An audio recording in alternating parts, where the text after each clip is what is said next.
A tēnā tātou katoa. Ko te whare wānanga, o Waikato e tū mai nei. Ko te tangata te tohu, tihei mauri o ra Waikato te iwi. Waikato te awatau, piri te maunga. Tae nui te waka ko te whare wānanga, o Waikato e tū mai nei. Ko te tino kaupapa, he hora mātauranga ki te ao kōkiri. Tēnā tātou katoa i whakapiripiri mai nei i roti tēnei tuanui o te pā i tēnei wā. E mihi ana ki te kaupapa nui, mihi ana ki te kingi Māori ko kingi tūheitia, e noho ane i runga i te ahuriwa tapu o mōna mātua tūpuna rire hou pai rangārire ki a rātou mā. Huri no ki ngā mate, ngā tini haere aitua, haere atu ki Hawaii ki nui, Hawaii ki ro, Hawaii ki pā mamau. Kia tātou katoa, i whakapiripiri mai nei tēnei wā tēnā koutou, e mihi ana ki tā tātou nei Her Excellency Harinder Sidhu, the Australian High Commissioner. Huri no ki a koe Robin, Deputy Vice-Chancellor Academic. Me o oku hoa ko Professor Alexander Gillespie, kia Dr. Keaka Hemi, huri no kia Professor Iain White. Nō reira, me timata i roti te kaupapa i nei, whakataka te hau ki turu, whakataka te hau ki te tonga, kia mā kina ki kia mā tarata ki tai, kia hia ki ana te atākura he teo he huka, he hauhuti hei, Māori ora. Māori ora everyone, welcome to the University of Waikato. We acknowledge the Māori King, and we also acknowledge those who have passed recently who might be close to us. We acknowledge this event and those who have gathered to speak in this panel, and then also to you. Nō reira, tēnā koutou, kia ora tātou katoa.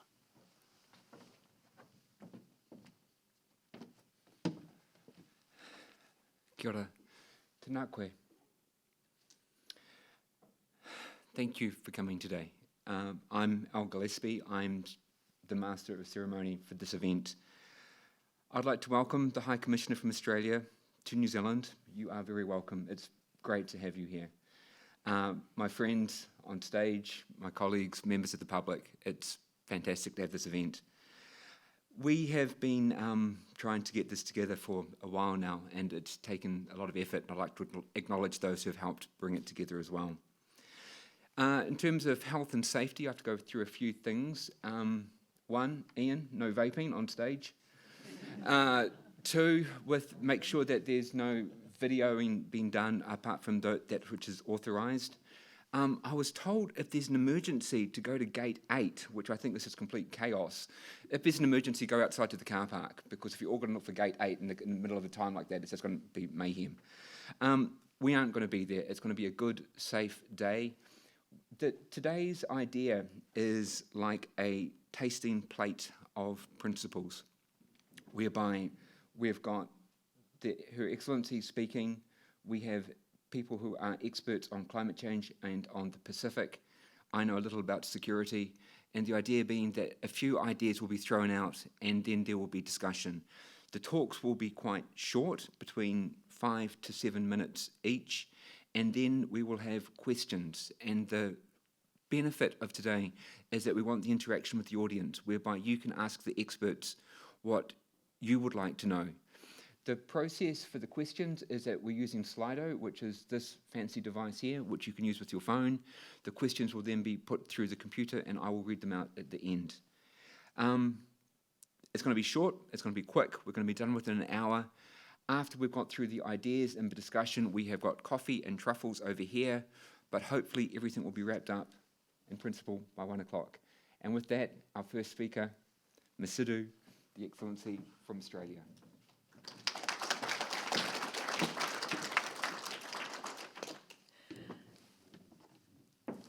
E ngā mana, e ngā reo, e ngā karangatanga maha, tēnā koutou katoa.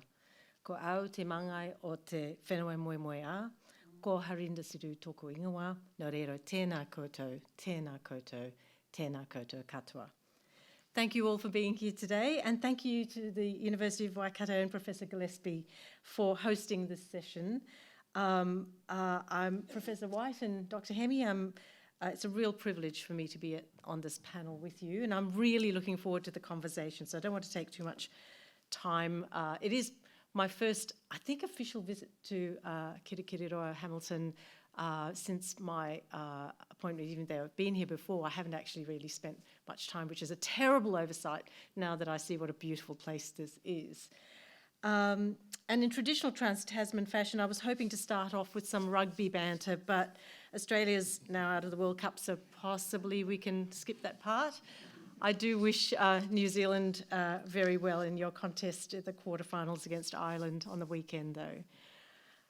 Look, Professor Gillespie talked about the tasting plate that we have before us, and it is a very wide range of issues.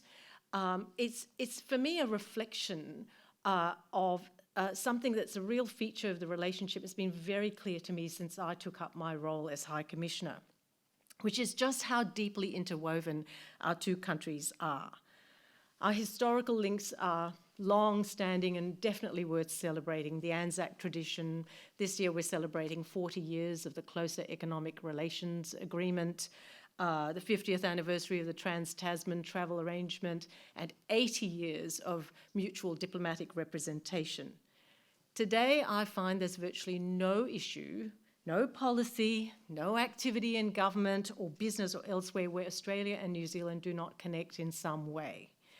And it's fair to say that that interweaving of our two nations actually has built a very deep trust between us. And this is very evident, I find, that when we both think about who we would turn to in a crisis, it's always to the other. And that, I think, for me, is the evidence of that relationship. So as a diplomat, I can think of very few relationships in the world that are quite like this. But because it's so deep and because it's so wide, one of the challenges we face is we find it sometimes very hard to articulate what it's about, what matters, what doesn't matter, where do we put our effort, answer everywhere, what do we focus on, everything. So it becomes very difficult to talk about or to describe it. And so in July this year, our two Prime Ministers gave us a bit of a hand. They launched something called the Trans-Tasman Roadmap to 2035. Very fancy name, but essentially what it does is it says, well, if we were starting today in the world that we face right now and looking out, say, 10 or a bit more years into the future, given what we have as the foundation in our relationship, what would we focus on? And they landed on about 5 themes of things that we would focus on. And I think those themes fit very neatly in the conversation we're having today. The first of those is on sustainable, inclusive and prosperous economies. So the economic relationship has always been the backbone of the Australia-New Zealand relationship, the CER being one of those. But when you think about the world we face today, we're not worrying about open markets and goods trade so much between us. What we're worried about is how do we actually tackle rising protectionism in the world together? How do we deal with the economic headwinds that we have? How do we restructure our economies to manage with the challenges of climate change so that we can meet our emissions targets? Australia, for instance, has now upped our emissions reduction targets. We've legislated these to 43% below 2005 levels by 2030. That's nearly double what our previous target was. And we are working really hard to push an uptake in renewable energy generation so we can make that transition to a low emissions economy. New Zealand is doing likewise, but these are not straightforward transitions. So earlier this year, we had both our finance and climate ministers coming together, recognising that climate change is a very important economic issue and looking at how we might tackle that challenge together. Where can we share knowledge? How can we work on low emissions vehicles procurement, for example, together? Or how can we actually drive the energy transition? So those are the sorts of areas where, if we're looking forward into the future in our economic relationship, that would be the sort of thing we would look at. The second pillar is on security and resilience.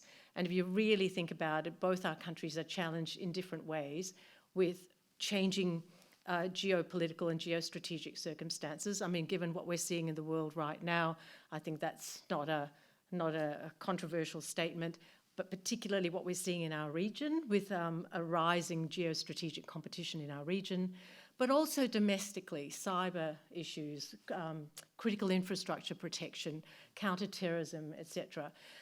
There's a lot more that we can do together to boost each other's efforts in that respect. The world is not a place now where you want to be an independent, standalone entity. You really do need friends and partners. And when we look around, that value of trust we have between us, that's a very valuable commodity.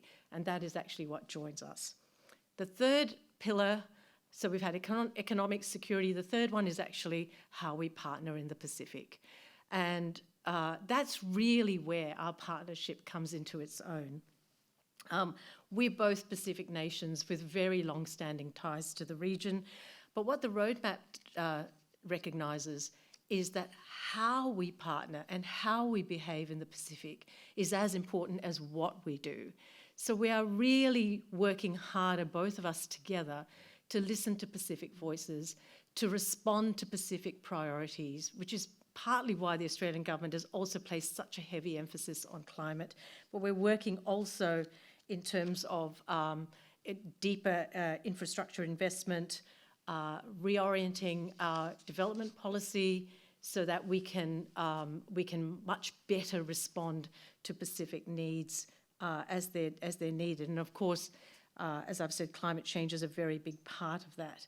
And in doing this, in this kind of move to focusing on how we behave, I like to think that we have learned a great deal from New Zealand and how New Zealand engages in the Pacific.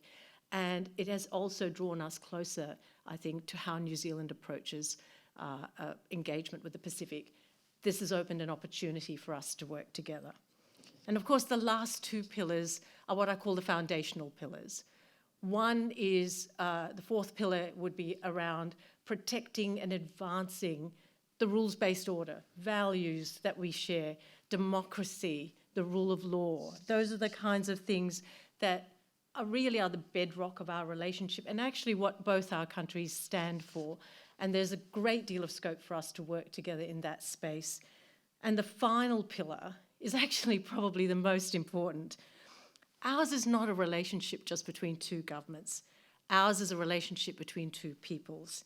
And I always think that's beautifully captured in the Māori whakatauki, which I'm sure you know well. He aha te mea nui o te ao, he tangata, he tangata, he tangata. What is the most important thing in the world? It is people, it is people, it is people. There are 700,000 New Zealanders living in Australia. You are as much a part of us as we are of you. And in April this year, our government announced a direct pathway to citizenship for New Zealanders who've been in Australia for 4 years or more. That means that it's just very easy now to access all the benefits of living in Australia for those who've lived and contributed so much to Australia for so many years.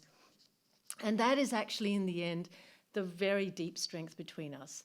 And as we move forward, we're placing more emphasis on connecting our Indigenous people and our First Nations people. We're looking very closely to New Zealand for the lessons we can learn in developing those ties. And we've just appointed Australia's first ambassador for First Nations people to try to take our Indigenous knowledge, learning, awareness out into the world, because strengthening those connections has benefits for both of us and has benefits for the world. So I'm just going to sum up there to say you can see why these issues start to really matter, because when we've looked at where we can prioritise, where we can share our efforts to build ourselves into the future, these issues that we're talking about today, security, climate and the Pacific, are really at the heart of where we think we can work today. And so I'll be very interested in the reflections of my colleagues on the panel and look forward to the conversation with you all. Thank you.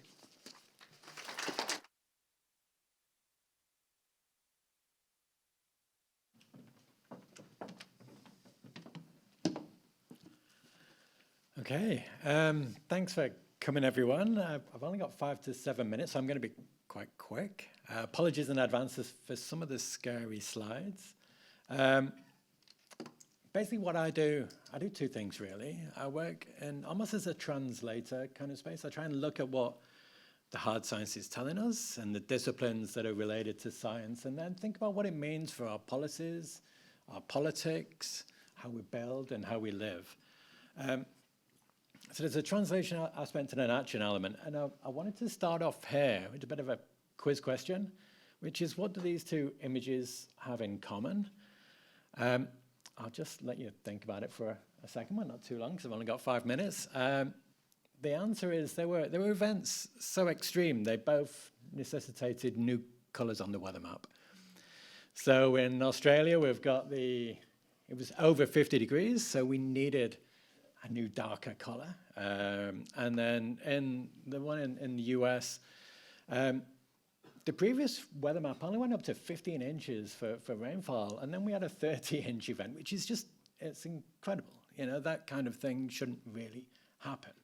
And so we're adapting some of our weather maps, but how much are we adapting some of our politics is one of the questions I want to think about today.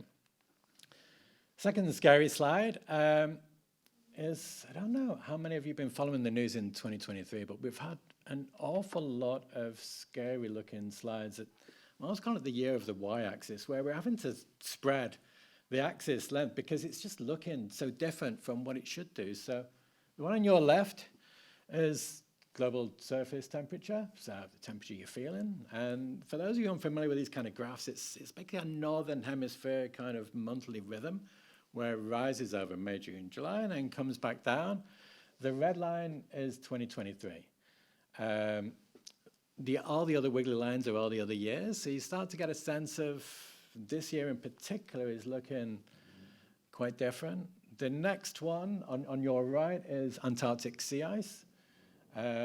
Similar kind of thing, wiggly lines for each year, and you're starting to see things looking slightly different than they should do. I think the key point here is that in a long time series, records should be broken, both cool and heat, but not by that much. You know, it's like running the 100 meters in 9.97 seconds, then you go down to 9.94, and then 9.91. But when someone runs it in 7 seconds, you start to think about, well, what do we do now? What does this mean? The next slide I wanted to talk about this is an interesting one that's just out a few weeks ago. This is every September, really, for the last 150 years or so. And it's all the different climate models around the world and what they've been measuring. And you put them all together in one graph, and it looks like this. And you see that September that's just gone is the high line, the blue on the right. So there's something happening with our climate that it's not incremental and it's not linear. And then the other thing I try and do is think about what does this mean? How do we translate this science and think about action and politics? So this is another slide that's quite recently out. This is Canadian wildfires. There's wildfires in other parts of the world we're going to hear about shortly, but there's wildfires in Indonesia right now. All the lines at the bottom are the annual wildfire season. The red line is this year, and it's still ongoing. These figures can look quite difficult to get your head around. So I added on the North Island of New Zealand, just so you've got something to put into context of how big these wildfire season is this year in Canada. We know Australia's had significant problems with wildfires in the past. We've been through an La Nina phase, which has provided a lot of extra fuel, and now there's worries about what it's going to look like this time around. And then I wanted to end on this slide before I just have a few sort of closing points. No one will have seen this slide yet, but it's the slide that I can't get out of my head this year. This is work that Auckland Council were doing on rainfall events. So this is, on the bottom is time, and on the top is the depth of the watercourse. So we have a big flood event, say a 1 in 2 event. The watercourse goes up by this amount of depth over this amount of time. And then you add on, okay, what would a bigger event look like? And so we had the 1 in a 100-year event.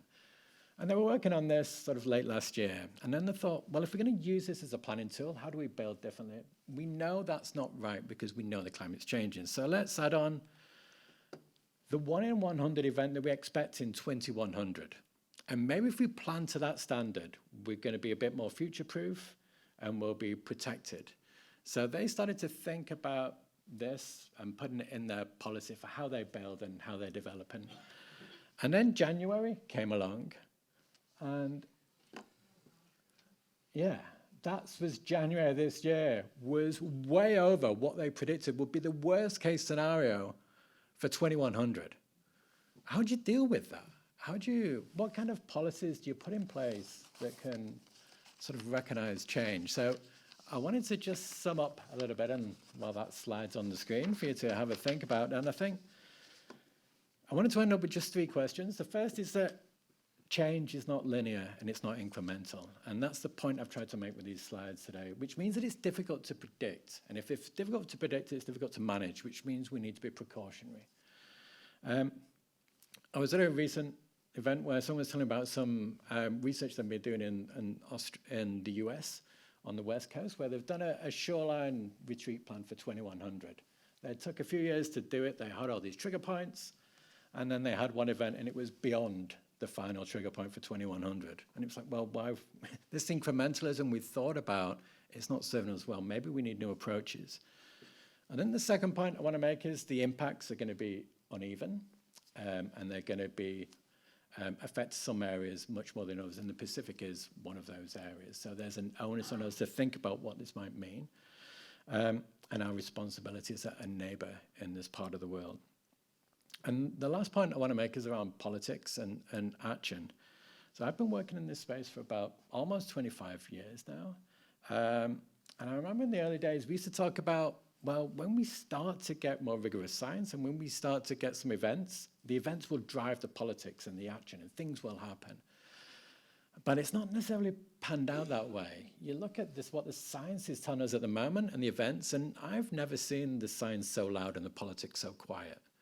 And that's a question I've been mulling over. Why is that? And what can we do to change that? And that's one of the sort of questions I've been mulling over professionally and personally is, what now?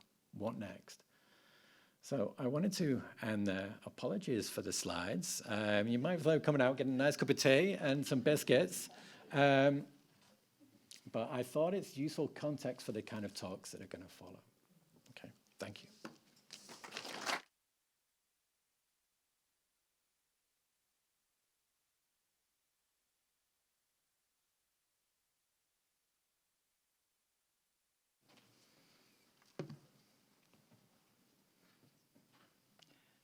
Aloha mai, aloha mai, aloha mai kako. Aloha no. Aloha mai to Her Excellency. It's so nice to have you here. Thank you for coming. Bula vinaka. Happy Fijian Language Week, everyone. Oh, mahalo. So I guess I feel like my reflection is a little different. I found myself, as I prepared for this conversation, for this talanoa, I found myself remembering things. And I was particularly thinking of memories, and particular memories. So today I want to share 3 memories with you. And I think there's lessons in these memories for the Trans-Tasman Partnership.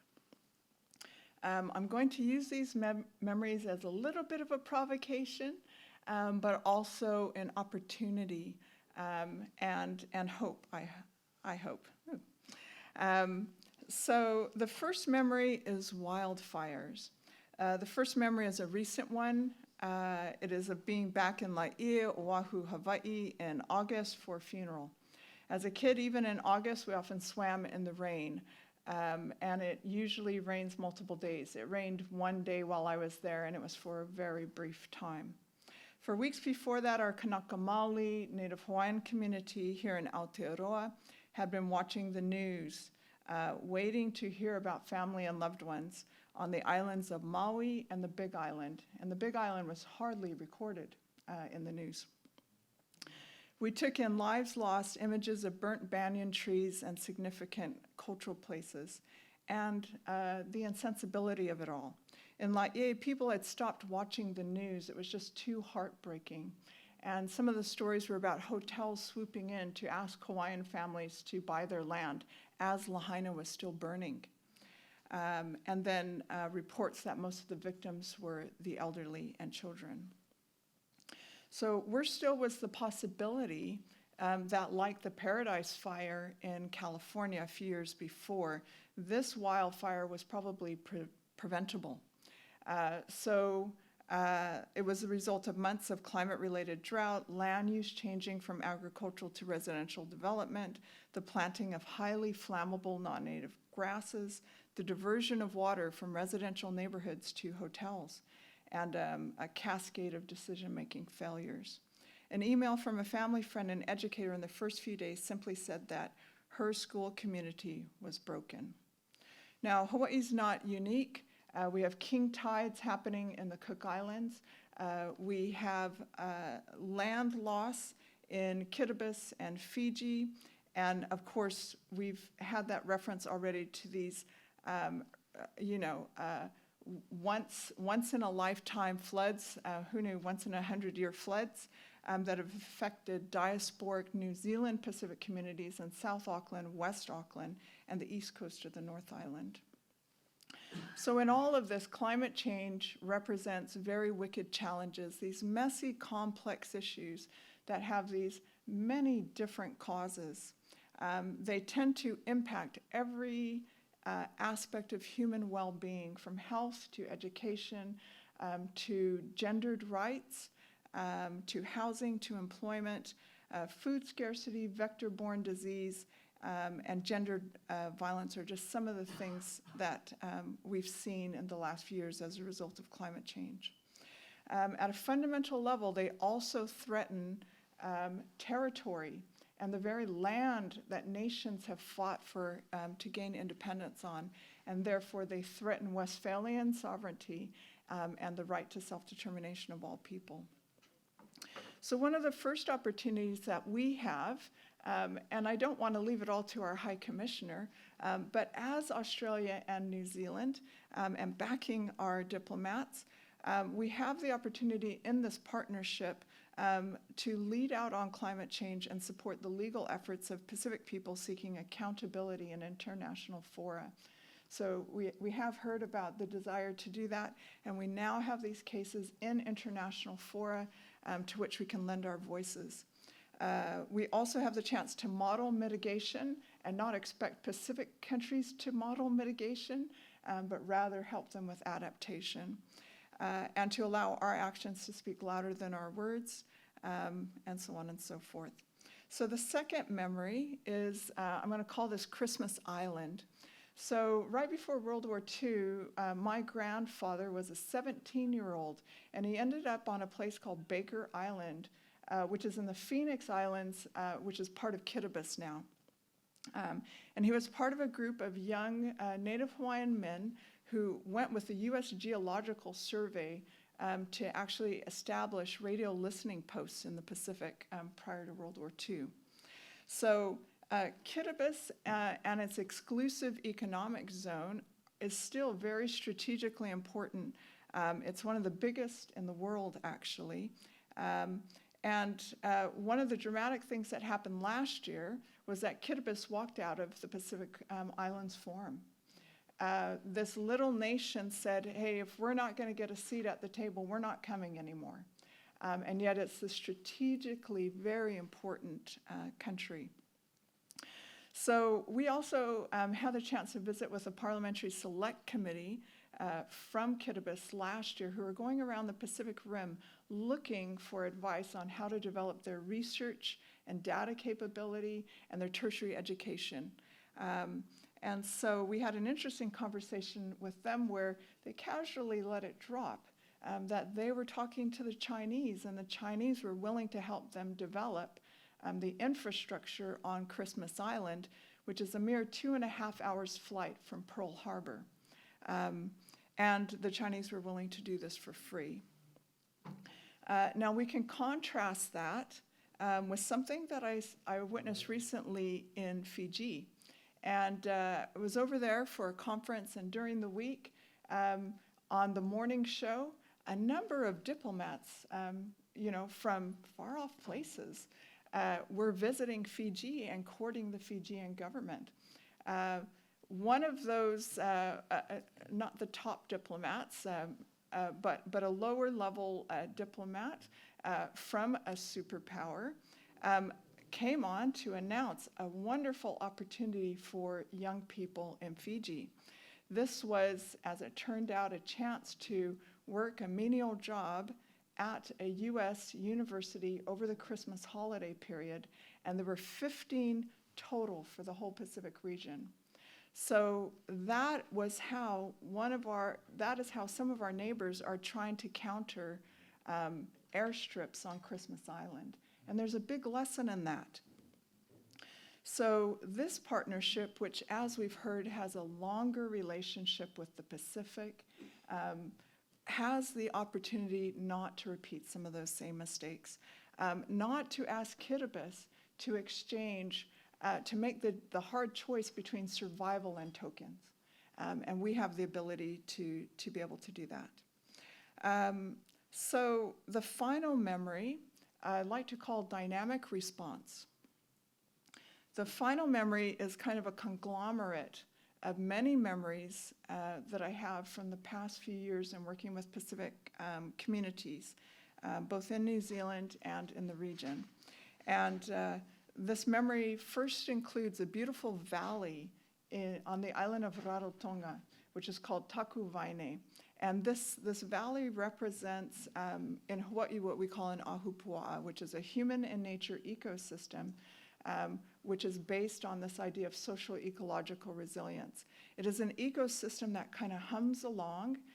It's tended by human beings. Fairy terns are doing their little dance in the air. There's pawpaws and rose apples, and you can just eat them off of trees. You can eat lemongrass from the ground. You're just eating as you go up this mountain. You can only hike up into this valley, and the water flowing through it is crystal clear and very sweet to the taste.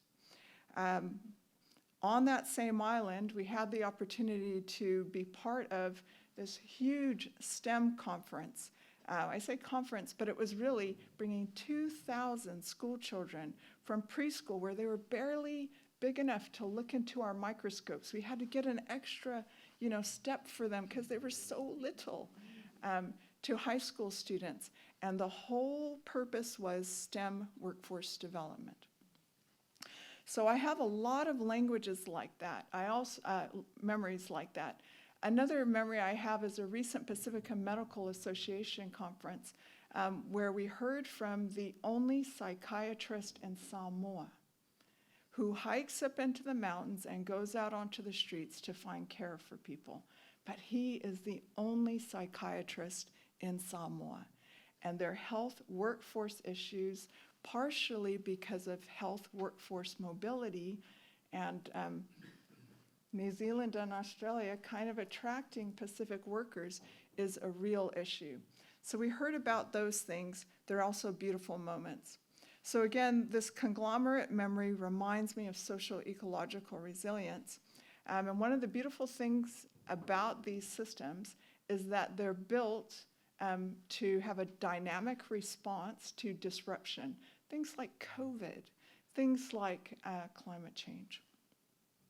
So the final opportunity for the Trans-Tasman Partnership is to build something with this partnership that's like this dynamic and abundant ecosystem. And I've really been cheered by what Her Excellency has shared with us this morning. So just as we've heard, an important part of this will be working with Indigenous communities and people, drawing on these legacies of social ecological resilience and their knowledge. You actually don't last very long in the Pacific on islands that always had limited resources without being very smart and very resilient. So the last two things that I'll share is that thinking in terms of abundance may mean further conversations about the impact of the CPTPP which is that fun, but it's much easier to say it as an acronym than as a full treaty name. But the CPTPP, to which Australia and New Zealand are partners, we need to talk more about the impact of that on Pacific nations. Pacific nations are not a party to this agreement that basically straddles the Pacific, right? And it may also mean revisiting the UN Declaration on the Rights of Indigenous Peoples and what it means to our relationship building as we go into the Pacific and as we treat people the way we're going to treat them. So aloha, everybody. That's me, but mahalo nui kako and aloha kako.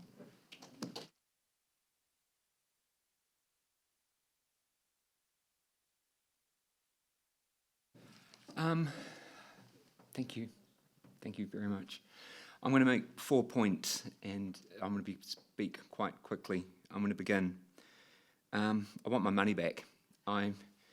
If I'd gone to a fortune teller in the 1990s and they'd said, this is the future, and they said, look, Russia is going to be really cool, Cold War is going to end, we're going to be mates, and then they're going to say, China's going to join the WTO and we're going to globalize together and it'll be really exciting. And there's a peace plan for the Middle East as well. And then I wake up today and I just think, what's gone wrong? And where we are today is so different to where I was promised in 1990s, because I thought we were going to live happily ever after in this utopian type of situation. But I get nervous sometimes when I turn on the TV and I watch the illegal war in the Ukraine. I get scared when I watch the tensions in the Indo-Pacific over Taiwan and China, the rule-based order, the difficulty of the island building. I almost cry when I watch the barbarity of the Middle East at the moment, when I see this sequence of war crimes where the horror that we can do to each other. Iain, I was quite happy until you started to talk today. and you know, and I see this fear of the challenge of climate change. I hear what Keaka is saying about the Pacific as well. Here's the wild card. What happens in November next year with the American election? If you think it's crazy now, what could happen next? You know, so my first point, we are in stormy seas. We are in a period of change. There was that point where we thought we would live happily ever after. That cannot be taken for granted right now. And so there are storm clouds around us, and they may get worse. My second point, we're not just neighbours, we're family. And it's something we tend to forget is how close we are to Australia. And our relationship is our formal relationship, at least 182 years that we've been working together. And we can talk about trade and the CER, the economic relationship, CER, great. But that came after 100 years of exchange. You know, our first trade agreement was in 1895. Our immigration, I know there's a lot of Kiwis in Australia, but there have been parts of our history when there were more Australians in New Zealand than the other way around. And I'm hopeful it will go back to some other way. Our sporting relationship, which I'll be polite, we can't talk about. Our cultural relationship, the identity that we share, the shared identity. You know, apart from our common love of barbecues, that bizarre embarrassment when you've got an Australian flag next to a Kiwi flag. And we've even got the same antipathy in greeting. G'day. You know, and if you ever want to work out how close we are to Australia, live overseas. And the similarities you will see between our people. We forget when you're overseas how close we are. So that's and anyway, hang on. We are actually mentioned, no disrespect, in your constitution as we're invited to join the Australian Commonwealth. When we get round to writing our constitution, we'll make them an invitation as well to join us. But it's still there, that legacy. Our relationship is still strong. So that's my second point. We're siblings. My third point, we've got to do better in the Pacific. We have to. The history of the colonial, imperial, terrible times in the Pacific, which what I see at the moment going on in the 21st century is no more than a reflection of the 19th century, of the competition between superpowers vying for influence. There's what happened in 1889 in Samoa. There was almost a clash between America and Germany, and we managed to avert it, but it ended up bad for Samoa. Samoa got divided between two countries, and then there was those periods of horrid administration, including from our country. Our legacy is not great here. But then we had the World War I, we had World War II, and it became a lake. And after World War II, it didn't get the attention that it deserved, and it was neglected. And you get to the point today where the dance card of the leaders of the Pacific is so full. They've got people coming from China, they've got people coming from America, they've got people from Australia, that's cool. They've got people coming from New Zealand, and we all watch, fascinated, whether who's dancing with who's got what invites, who's been snubbed, who hasn't turned up to what event, and so from being invisible, they're now very popular, and we have neglected them. We have neglected the Samoa. We've neglected the Pacific Islands. We have not listened to their voice. We have not given them the respect that they need, understand their independence. Right now, the Pacific is awash with money, which is just bizarre, because we've got to this point where 4 countries in the Pacific are least developed. That's not poor, that's very poor. And that means when these other countries come in and they say, here's a bucket load of cash, and we sort of say, you can't take that. It's got strings attached. But on the other hand, New Zealand only gives 0.23% of our GDP towards aid. The UN target is 0.7. The Australians, 0.19. And so we've got to do better, because we've got to think about the security of the Pacific, the independence of the Pacific, the economic development of the Pacific, and the threats of climate change. We, Australia, New Zealand, we must cooperate. We must be principled, we must be coordinated, we must do more, is my third point. Final point, with the military, we've got to deepen our relationship. And so we're having this big debate about whether we should or shouldn't join AUKUS, and you can argue it both ways, and it's an important debate. This debate started in 1887. That was our first defence agreement with Australia, 1887. And we had this big issue about whether we were going to buy 5 cruisers. Cruisers were kind of like modern battleships. They were steam-powered and they had metal plating. Pretty cool for the period. Really expensive. Debate was how many stay in New Zealand. And it cost us £20,000, big bucks. That's our relationship. It begins in 1887. Our military, actually, that's not complete. Our military relationship actually begins here in Waikato. 2,500 Australian volunteers came to fight in what were unjust and wrongful wars, but it began here. The Anzac legend began here, and it's great that you're here because there's a long history, and so it goes from the land wars to it was a Russian scare, which is the first one, to the Boer War. To World War I and Gallipoli. What a legacy, what a legacy. Wrong place, wrong people, wrong time, being shot at, and we lost. But we were together. We were together. And then we went through World War II, and we relied on Britain, and Britain wasn't there. If we're honest, the country that saved us was America.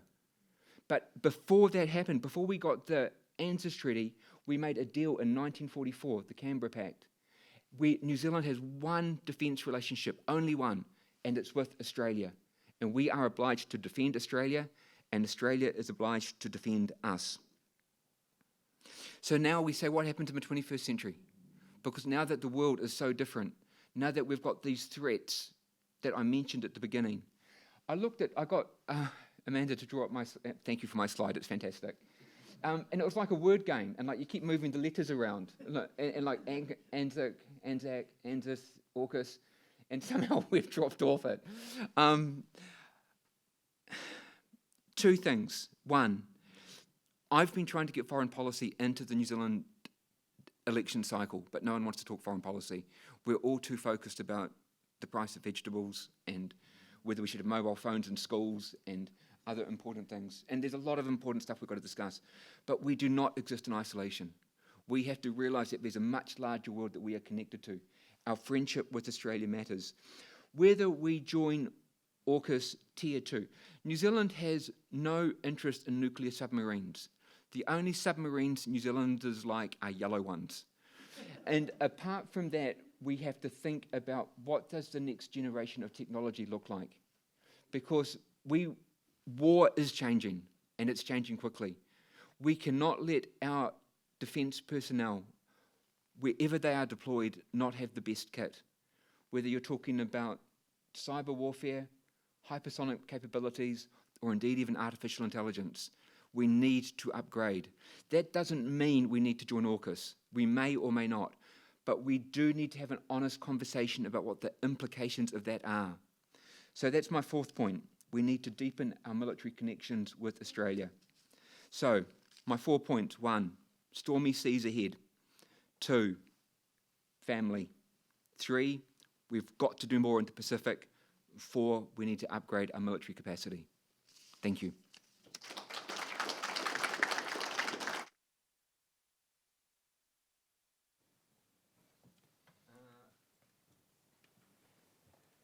So, I've got a collection of questions which I'll read out. I think it should be, you can answer them as you see fit. I'm looking at Iain because the first one I think is potentially for Iain. Given the scale of the environmental crisis, what arrangements can we make to prevent others from exerting undue influence in the Pacific under the guise of providing aid when it might really be a debt trap? Or actually, that's for all of us. Your Excellency, would you like to go first? Can you repeat the question? It's a big one. Yeah, it's a big one. Given the scale of the environmental crisis, what arrangements can we make to prevent others from exerting undue influence in the Pacific under the guise of providing aid when it might really be a debt trap? Yeah, so we've been very clear about the aid that we provide. So I think really the short answer to that is to keep doing what we have been doing, but doing it better. So Australia and New Zealand are by far the largest donors to the Pacific. We're also the donors that overall tend to provide grant assistance, economic development assistance, and climate assistance. And the climate assistance isn't actually all that new from the Australian perspective. 10 years ago, I worked in the Australian Government Department of Climate Change, and I was responsible for climate adaptation programs in the Pacific. There's a lot of science work that we've been doing then, and we continue to do now.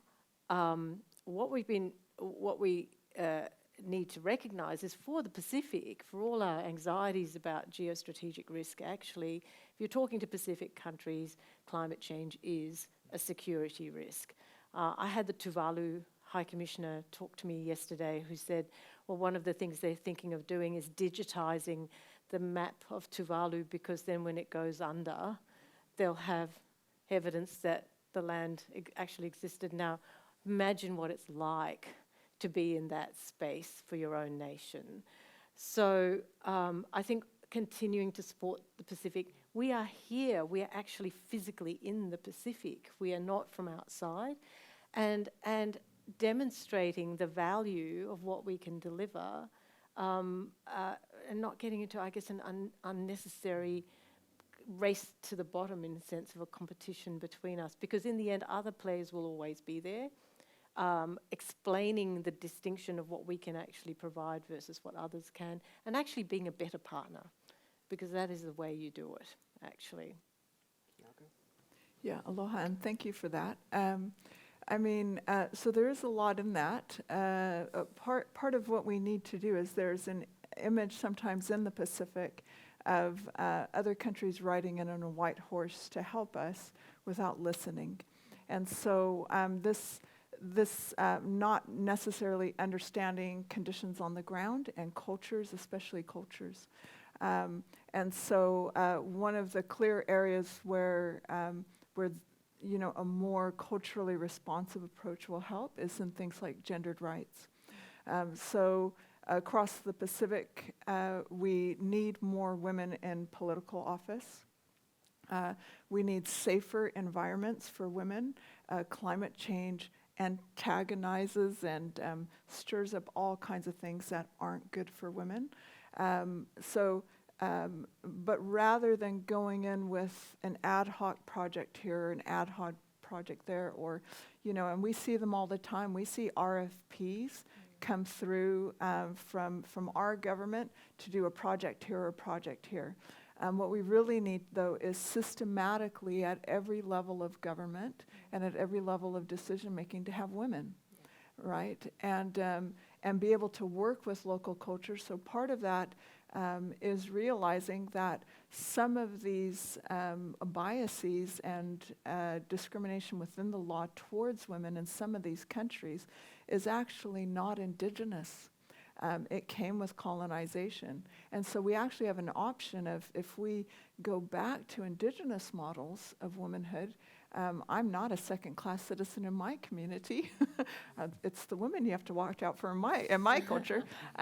But we have very old histories of queens and high chiefs and even women who dedicated their whole lives to warrior goddesses, and they started wars and they finished them.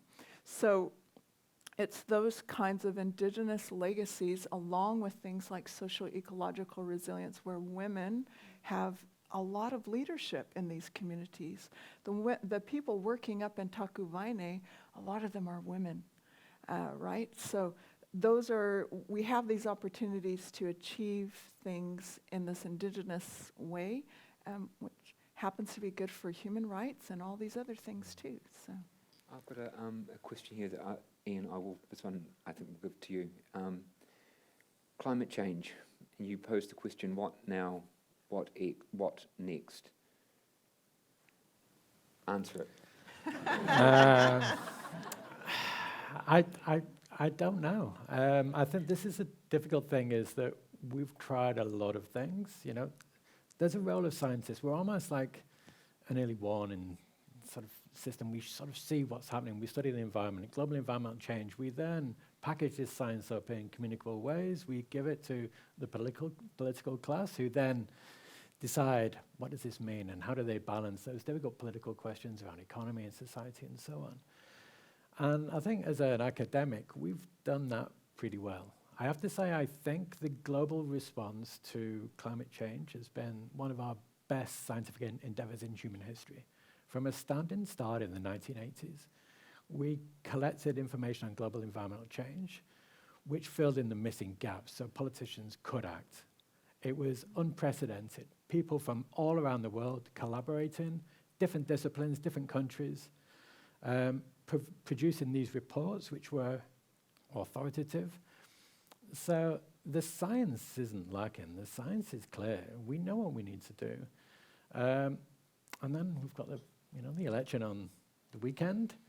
And sometimes I think, I do get frustrated with the nature of politics, but then you just think, sometimes we talk about government as being them. And government's not them, it's us. If you speak to any politician, they take focus groups.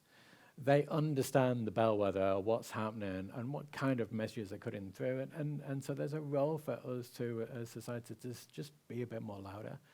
Because science has done its job, and now it's over to the political class and communities to try and make the case for change, that this is what we think is a priority, rather than some of the things that are pushed in there. Your Excellency, within your Trans-Tasman's discussions, have there been talks about establishing climate refugee laws, either specific to Pacific nations or in general? You might be more expert on, or some of you might be more expert on that than I. The question of climate refugees and refugee laws comes up from time to time. It's a really delicate question, and you may also have a view, because, as I just mentioned the Tuvalu example, people are deeply connected to their place. And so when we really think deeply about this, where we've tended to land up to now is to say what we should try to do is to maintain place and culture to the best extent we can, which really means a massive investment in adaptation and actually taking action on mitigation. That's really how you tackle the issue. You'd want to deal with refugees, if it came to that, as an absolute last resort. And, you know, God forbid that we get to that place. But if that were the case, I would imagine that Australia and New Zealand would, for the Pacific, be the first port of call. But it's incredibly complex. It's an incredibly complex issue. How do you distinguish a climate refugee from any other kind of refugee? And frankly, if people were in strife, I just think no matter what the cause, out of the Pacific, we would be out there with our arms outstretched. It's just the way I just know it would go. But my short answer is, we really need to do whatever we can first to avoid getting to the point of climate refugees in the first place. That's generally where the conversation goes. That's Yeah, mahalo. Yeah. I'm going to have to. We've only got 3 or 4 minutes left. Can I please jump in? Is that a question to me? I'll try to do it really quickly. Yeah, okay. For instance, in the Refugee Convention, we really haven't tested the non-discrimination clause, where clearly these people are being disadvantaged at a level that looks like discrimination. There are a certain group of people, and they're almost being singled out by climate change. We haven't tested that clause very much in either Australian or New Zealand law. The other thing, of course, is that you're entirely right. When we talk to the Kiribati community here in Hamilton, they're not exactly happy about being here. They have a thriving community. They love their neighbors, and they're contributing to our community, but that isn't option number one. That's not really what they want. They would rather be home. Having said that, that same country has already purchased land in Fiji. They're not waiting around to be refugees, but they're looking to the next place, and they're kind of backing themselves. So I just thought I'd jump in there. Yeah, mahalo. I apologise to not getting to everyone's questions. I've got a long list here, but I've got 2 more I want to ask. And the first one is to the panel. How do you see the importance of young people and children whose present and future depends on today's decision? And you may start. the young people and children, well, they are definitely, they're absolutely our future. So one thing that does give me heart, this has been a very depressing conversation, can I just say? We're normally quite happy. I know, I mean, and thank you so much for topping the list. But actually, what do we get with young people and children? We get a view to the future. We get optimism, we get innovation, we get creativity. And so actually, maybe what we should be doing when we talk about listening to voices is listening to more young voices as well, because they are the people who are going to inherit the mess that we seem to be creating. We actually have a responsibility to them. And, you know, when all the years I worked on climate policy, it was always that line about, well, what is the world you're leaving for your children and your grandchildren? Because that is actually what really drives most of us. That's my short answer. I think one thing to add is that we work at a university. We see it in the faces. I teach on the Bachelor of Climate Change, the world's first Bachelor of Climate Change degree here, and I give a lecture, and the one I'm brought in for is when it gets emotionally depressing, they bring me in for a bit of a Q&A saying, how have you dealt with it? And then I basically it's almost like a support group. And I apologize profusely at the start for the failure of our generation and other generations. And we talk about, well, what action can you take? Because there's a bit of disempowerment with climate change. They're global issues, global graphs. What can you do? And I felt a lot of value just putting time in the local community, working with what you can and the networks you can to try and look at that change. But I think the other thing to think about is people under 18 are not even allowed to vote, in the election. And how many people would ask their children or grandchildren, what are the important issues for you, and how would you like me to vote in this election at the weekend? Yeah. So for me, it's not an option to do anything but hope and work towards that. I have 4 kids and 5 grandchildren, with a 6th on the way, so I don't have any other options. However, I feel the same. When I work with Pacific communities and our local communities, I actually feel like there is hope. There's something called moral license, right? And that's the pressure we put, that if we can gain momentum in moral license, we can put pressure on policy makers and decision makers to do something different. We do that a little bit with voting, but we really need to strongly, I guess, express that with our voting, but in other ways too.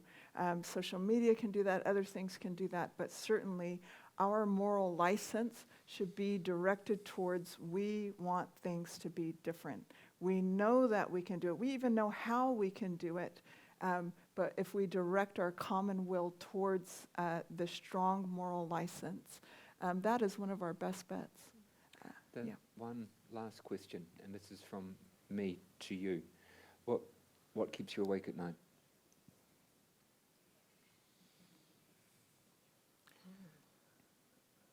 I saw this answered recently, and someone said my bladder. I think when I get to a certain age. But if you're looking for something a bit more substantive, maybe It wasn't for you, Iain. I just couldn't help. It was just something I heard. I'm just trying to think. But it's a very look. Everything we've talked about today is what keeps me awake at night. Actually, my profession is about solving global problems, international problems, and moving towards peace and security, and security in the broad. I just feel that we're very insecure at the moment, and there's a lot out there to worry about. So that does actually kind of, the state of the world, I suppose. But climate change, I think, for me, is really at the foremost, because in the end, that's the one thing that will affect every single person's life. And how we manage that and how we respond to that, I think, is going to be a very, very high priority. So that of all the list of things we've talked about today, that would be at the top of the list for me.